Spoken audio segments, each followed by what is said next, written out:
Welcome to the Kickback. This is where we sit back. We're gonna talk about mental health. My man Rob is here with me. I've known him for about 20 years. I've known him before the mental health journey started, and I'm just honored to be able to sit here with him and talk about some growth and talk about some of the trauma that we've been through in our lives. What we want to do is kind of put it all in front of your face and help some people that are struggling that need a voice. With no further ado, I'm gonna start it off with the first question. What did being strong look like in your household? Being strong was a big man. Ironically, you just think of a person who's 6'2", 220 pounds, and super loud and obnoxious and arrogant and all of that. In hindsight, I also think of as the woman who's quiet, who doesn't really say much back. When the man says something, she just does it.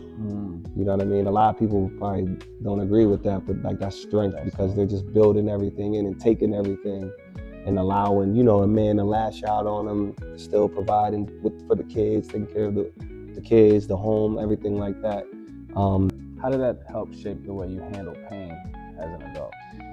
I think it was a negative impact because I was seeing that, being raised by my mom. I was always holding stuff in. I didn't really talk about any of my pain or trauma. And that's like your way of like emulating your mom's strength. Right. So in a negative way, I boiled everything in. But like I said, negative way is when I would go through something, and sometimes it wouldn't even be that serious, but I would let it all out. People wouldn't even understand, like, why are you so mad at something so small? Right. It's because everything was boiled in. I didn't have anyone to talk to. I didn't know that I can speak to someone about this or about anything. So yeah, when something went south or left, it was all coming out all at once. So someone like not your mom or your dad, because who else was there to talk to? Well, no one. Yeah. And even with them, we didn't talk. You know what? Because it's a different level. It's like hierarchy. Yeah. I don't like the way that you did this to me. You know what I mean? So it's like, even with them, you don't talk. You might talk about something that they didn't do to you. Yeah, that's cool. But like, if it's something that they're bringing to you or something that's personal that you just don't have anyone to speak to. Yeah. Especially if your siblings, like my siblings were younger than me. Way older. How are they gonna help you? You know what I'm saying? What are they gonna do but laugh at you? Y'all going through the same thing. So yeah. Right. Being strong in my house, very similar. Well, to you, it wasn't so much about being masculine or like the physical, but it was about being able to own up to your stuff. Being strong was not saying anything, not showing weakness, not crying. And we played sports, so not complaining was a big thing and a way to show strength. How did that shape the way I handle pain as an adult? I handle pain through drinking, escaping, honestly. Not insecure, not wanting to handle or deal with anything. And yes, I think I was angry and I would lash out too, because when everything is all bottled up and you don't know how, I think it's frustrating not knowing how to release some of the things that's been going on verbally. You know what I'm saying? Before you ever sat with a therapist, what did you think therapy was for you? And who did you think therapy was not for? I thought it was for adults. I would always see them go lay on a couch and get hypnotized by the therapist, or they would show them like ink blot tests. Oh, what do you think this is? So I thought it was for adults who were going through something, who needed to be fixed, because that's what I thought these therapists were for. Who did I think it was not for? I didn't think therapy was for me. My first experience with a therapist, I was 7 or 8 years old and my mom just died. I thought it was cool that they let us get out of school to go see the therapist, but everything after that was kind of a blur. You're sitting an 8-year-old kid in a room to talk about my feelings, and all I'm feeling is the absence of my mom. So it was really tough for me, and I kind of despised therapy because of that. Again, I was missing my mom, and you're trying to talk to me about my feelings when really I didn't know how to I didn't know how to express my feelings, honestly. So I looked down on therapy up until I figured out what it really was for. Before you ever sat with a therapist, what did you think therapy was for? And who did you think it was not for? Yeah, I kind of noticed that it's not who I thought it was for, it's what did I think it was for, right? So what I thought therapy was for, honestly, I didn't even think about therapy growing up as a kid. You know, I never even thought about it. Probably for I had to say something for, you know, people who had serious issues mentally, like not mentally, like emotionally, mentally, like mentally challenged, or mentally like they couldn't, they would harm themselves. Got you. That's what I'm thinking therapy's for. Someone who's like on the verge of harming themselves or harming someone else, or they can't get away. Yeah, they can't get away from something. They can't escape anything, so they have to go talk to someone. Okay. Who did I think it was not for? Black people. Period. You hear of any type of violence, gang violence, any type of killings or anything, and you don't hear of kids going to therapy. You know what I mean? Like we lose people at an early age. It's terrible. It's traumatic, and you never hear, oh, that kid needs to go to therapy now, or you don't hear the kid say, I'm in therapy. He just seen someone get killed, and that he needs to go away. He needs to go get put somewhere. We never hear, oh, he needs therapy. You know what I mean? I lost a cousin at 10, and him and I were super close, and therapy probably would have helped, honestly. But you didn't get therapy then? No, and it wasn't like he was killed or anything like that sense, but just losing, you know, someone at that age, period. There's no way that could teach you how to deal with death. Right. We know that. But like therapy, talking to someone, it would have probably helped. Definitely. It would have at least taught me how to deal with different types of pain. Yeah. You know what I mean? So therapy definitely wasn't for, in my opinion, growing up, blacks at all. I thought it was a white thing, completely. And I mean, it makes sense, especially when you hear black people talk about therapy. Yeah. You're gonna look at them like going therapy. To this day, people are like, I'll put it on Facebook, like, go see therapy. Yeah, go my see therapist is great or whatever. And people were like, bro, you really be like, I had a couple people, bro, you really got a therapist? Like looking at me like side eye. Yeah. I'm like, see? Bro, you don't got a therapist? But that's exactly you know what I mean? You gotta count them. You don't got a therapist? You know what I mean? Like, that's all you gotta give them. Like, everybody got a therapist now. Like, that's what you say. You want to do that. Therapist, even a therapist got a therapist. A therapist got a therapist. So like, yeah, therapy is where it's at. And you want people to, we want to get the stigma out that like black people are weak for going to therapy or having therapy. Like, no, we want it to be like drugs. Like growing up, you think, like you just said, you turned to alcohol. Like I didn't, you know what's crazy that I think about right now? I didn't drink or smoke ever. So it's kind of like, all right, I don't have alcohol or weed or anything to take away my problems or my trauma or my issues. So it's kind of like, what do you deal with? And therapy would have been great because I'm like, I don't have any of this. Right. You know what I mean? So like, how can I take my pain away for a little bit? And therapy could have been one of them. And we want people to understand, like, you don't have to, like drugs and all of that, we know, like you do what you do, but like you don't have to do that to that. Right. Well, therapy is the same way. You don't have to think in your head. Therapy makes you weak. Right. Because it doesn't. Anything, it makes you stronger. You learn how to deal with your emotions in a different way. I think that's the biggest thing where like black men toward like black women, we get the stigma that like black couples aren't great or good parents or anything like that. You know what I mean? Like we get this stigma, and therapy would teach us. It's teaching me how to love in a different way. You know what I mean? So like growing up, I didn't know how to love a woman. So therapy is teaching me how to love correctly.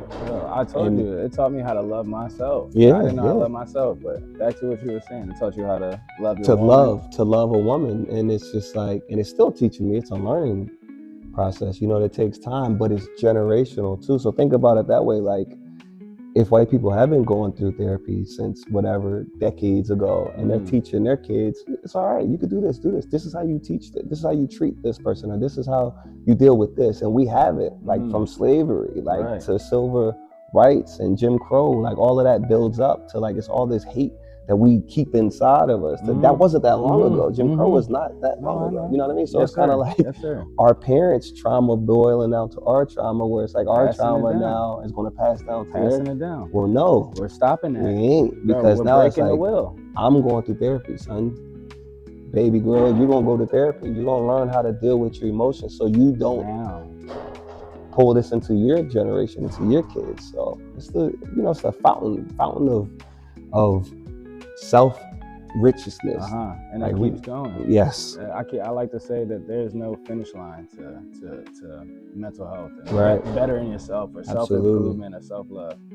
How does unhealed childhood trauma show up in adult bodies, especially Black men and women who are taught to push through everything? All right, this one is my favorite one because this is the one I can relate to the most.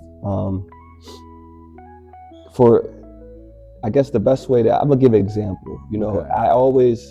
I resented, my father was my hero when I was a kid, like small, like 5 or whatever. I watched him do some of the dumbest, craziest things, and at that time I thought it was cool. And then you get to the point where you get older and you start to realize, like, no, that wasn't cool. And I shouldn't have seen what I seen. You know what I mean? I shouldn't have been around what I was around. So it's kind of like I started resenting my father for seeing the person that he was. And then I got to the point where it's kind of like I started understanding. And I think I'm blessed. God blessed me with something that's like I could forgive in different ways. And I forgave him because I had to understand he didn't have a dad. He didn't know how to love. He didn't know how to be a dad. Right. You know what I mean? So it's kind of like I had to not hold him accountable. I still hold you accountable. Kinda. But yeah, it's like I forgive you. And you're not too old and I'm not too old to have a dad. So, and I want you to be a part of my life. And I don't want to resent you because that resentment is going to be,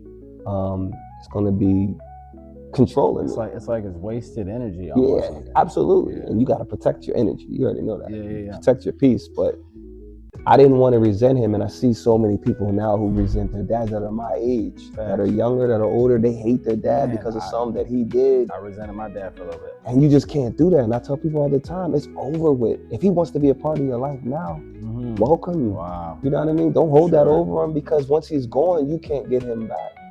You know what I mean? I tell that to people all the time, like, don't do that. But also, I mean, I resented, this is something else that was deep for me.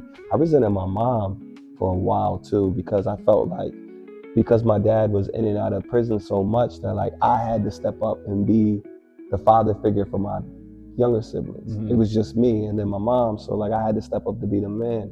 And I resented her because it was kind of like she was taken away from my youth. Like I didn't had to grow up too quick. Yeah. I'm around a lot of my friends that are going to like these big football camps and they're being recruited. I'm being recruited, but I'm not getting what they're getting. You know what I mean? I'm not getting the camps. I'm watching them all go to these camps and I'm just sitting at home because I got to take care of them. Even if like when I went to college and stuff, there was things that I had to do. Like I was sending, my mom should have been sending me money. I'm sending her money for the kids. You know what I mean? It was deep. It was tough. A lot of people, again, like I didn't talk about that at all. That was always built in. It was resentment toward my mom. And then I had to realize again, like she was sick. Like, she didn't know any better. She couldn't, like, she needed me. You know what I mean? So I had to come with peace. We're like, no, this is what I wanted to do in life, but this is what God had. This was his plan. This was his plan for me. And now, in all honesty, like I don't think that I could be the father that I am today without going through that. Because who knows, like, if I would have kept going this way, even if I would have made it a little bit further in the football or whatever, maybe I wouldn't have had them. And if I did get them, maybe I wouldn't appreciate them the way that I appreciate them now. Yeah. So now it's kind of like my mom and my dad, like we're super close, like super, super close. And I don't have any resentment toward them at all. I let all of that go. And it's kind of like all of that hate that I would have toward them, I'm putting that into the love, into them. And my mom and dad are great grandparents to my kids. You're literally turning negative, which is the resentment and all that, you're turning that negative energy into something positive, bro. And I just think, bro, that is the whole point of it is. That's the whole point of this. That's the blessing that I have. Like when I wake up, I thank God every morning. That's the first thing I do. And the blessing that I do have to appreciate and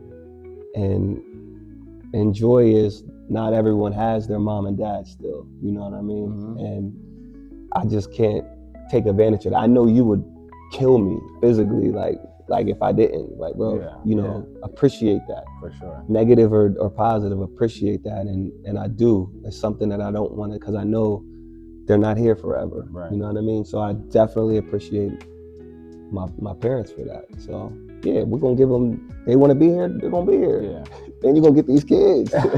Your resentment is built off of childhood trauma. Mm-hmm. You know what I mean? We can't, you gotta learn how to cope with that pain that you dealt with. It's a big thing. Like it is paramount that we deal with the past, because how do you move on? You know, how can I move on unless I unpack what really happened, you know, to us as children, and not just me, but everybody. And I think the big thing is you can't just get over it. Exactly. I know that's what you're getting to, where you have to talk about it. You gotta. The one thing huge thing that Jamal and Shantae and I deal with, that I think that made us pretty much who we are, we're extremely comfortable with uncomfortable situations. So when situations are, which is like speaking about things that happen to us, like I always say this to people, I can't get uncomfortable. You can't do anything to make me uncomfortable, because I've been through so much. I didn't dealt with this already. Like there's nothing that you can say or whatever about my father, my mother, and me. There's nothing you can talk about us that's gonna make me uncomfortable, because I already know. And we didn't already dealt with this. You have to learn how to be uncomfortable. I'm sorry, with being comfortable in uncomfortable situations. And that's this is exactly what Black men don't like to do. We don't like being uncomfortable. For sure. So we don't want to have those conversations.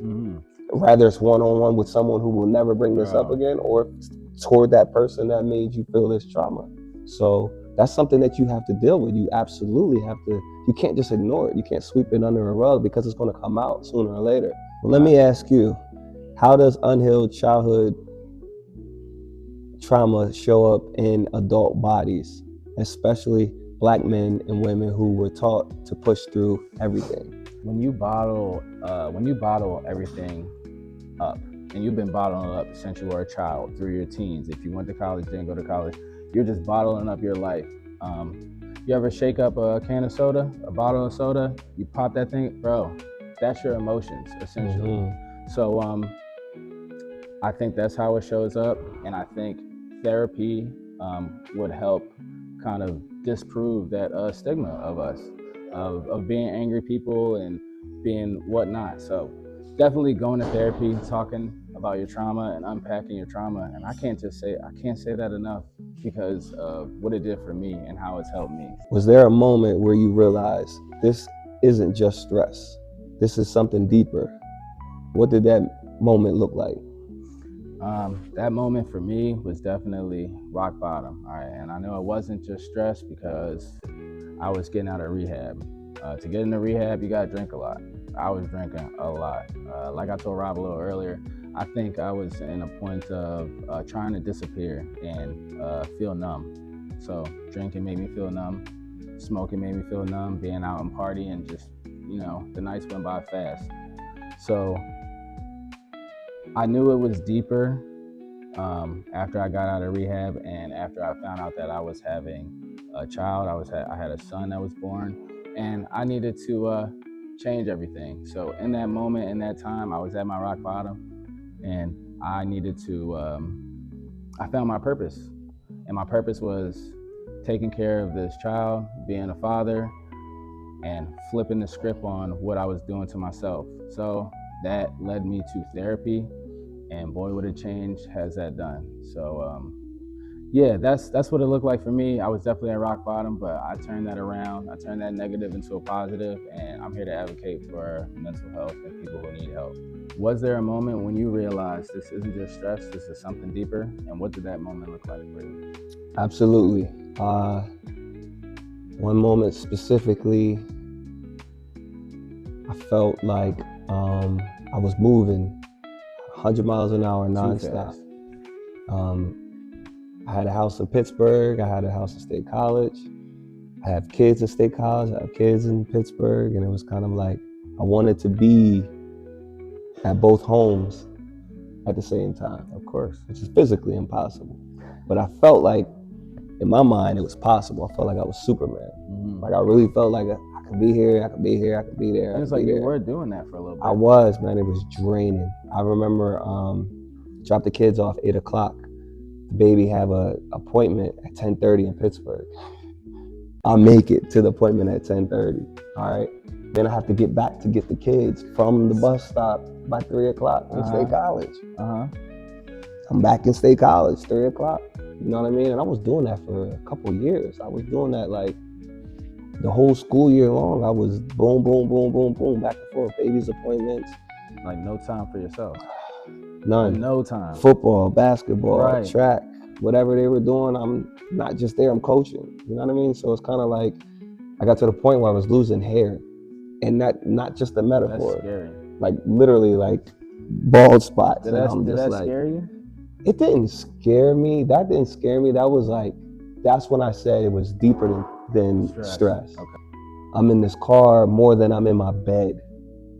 And I need to do what's best for me. I need to realize like I can't be here and there. I need what's best for me. You know what I mean? I know the kids, all of them are not gonna be happy.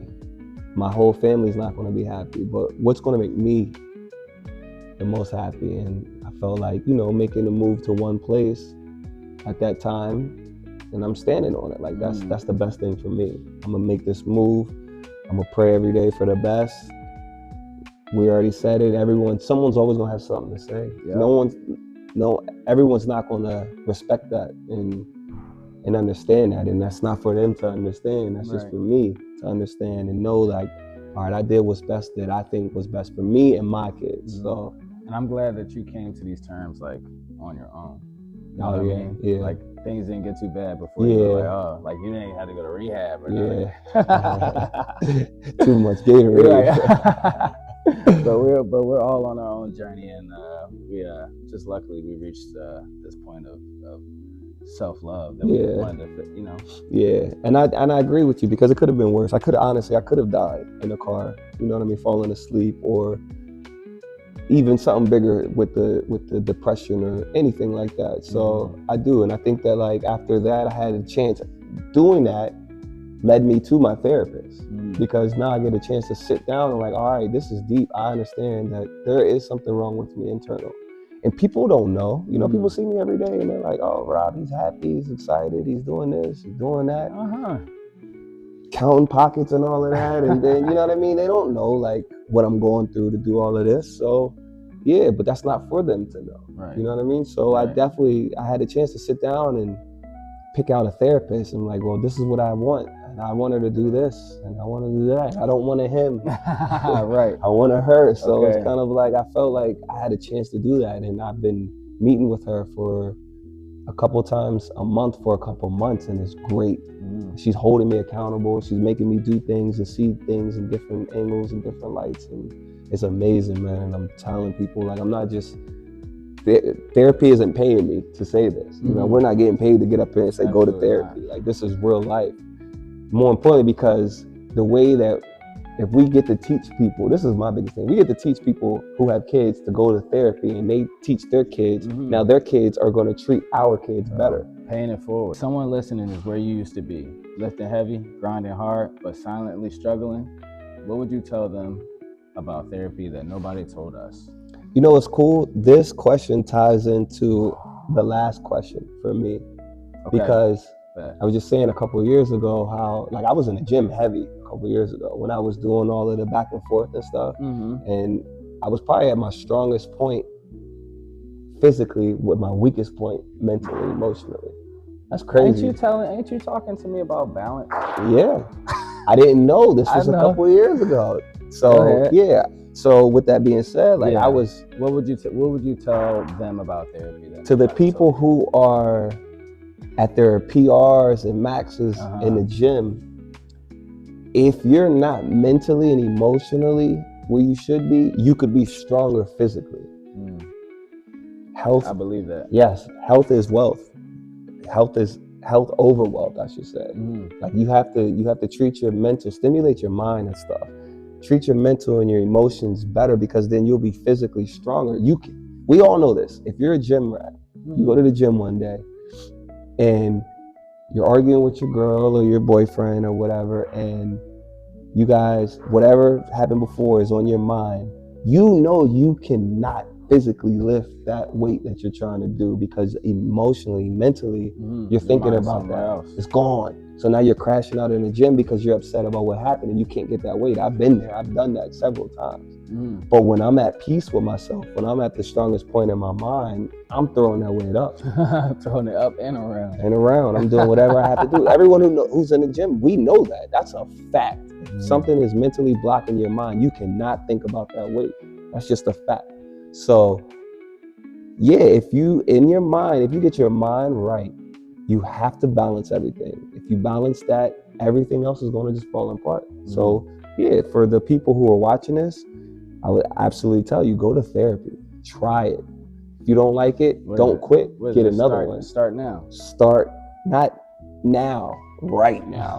Yes. Like right now. Literally, go find a therapist. If you don't like that person, get another one. Get another one. It's like a car. It's because you don't like a car, you don't quit driving. Touche. You go get another car that you like. You know what I mean? You just keep going. We're going to keep that metaphor for this, John. Therapy has helped me love myself. So honestly, what I would tell somebody who's struggling, I would tell them that it's not for the weak.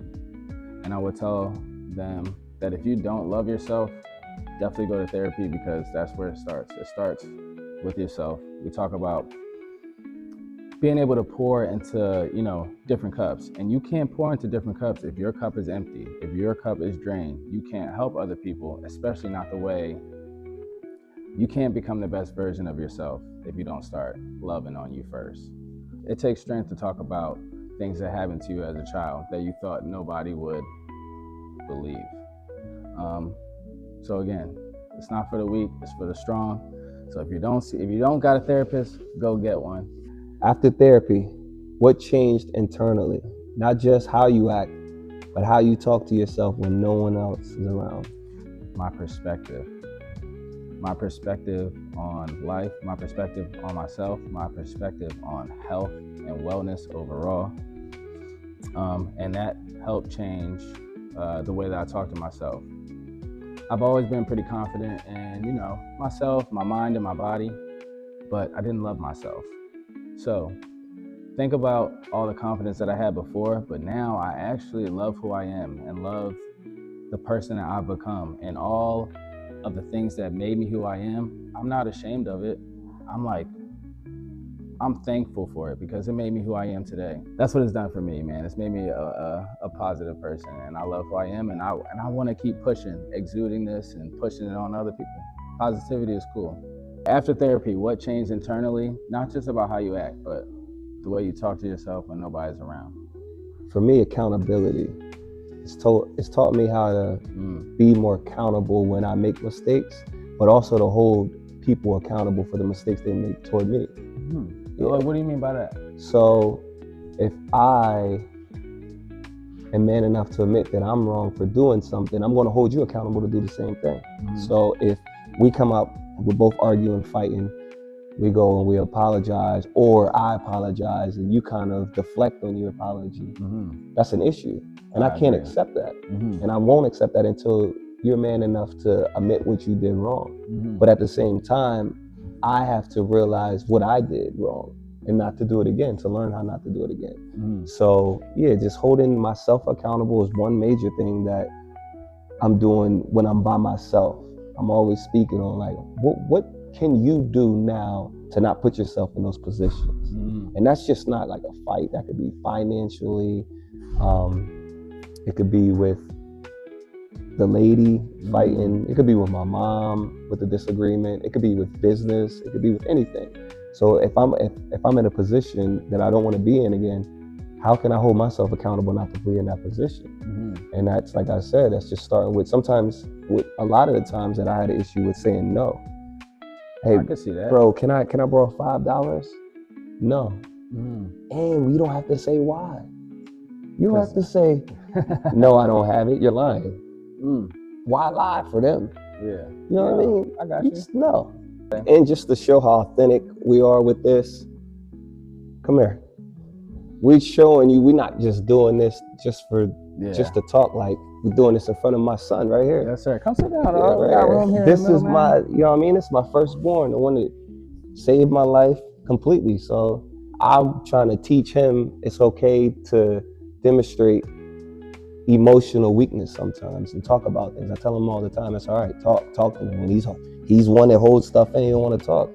Speak up. What's going on? You want to talk now? We can talk later. No, and that's real talk. And honestly, Christian's been here helping us out with the video and everything. So big ups to him, big support, big help. And yeah, we want y'all to know that it's okay to talk about your feelings and unpack your trauma, because it's gonna help you as an adult. And we're hoping that we're helping this guy right here, and we know we're helping him right now. So thanks again for kicking it $1 million smile. in with us, kicking it with the kickback.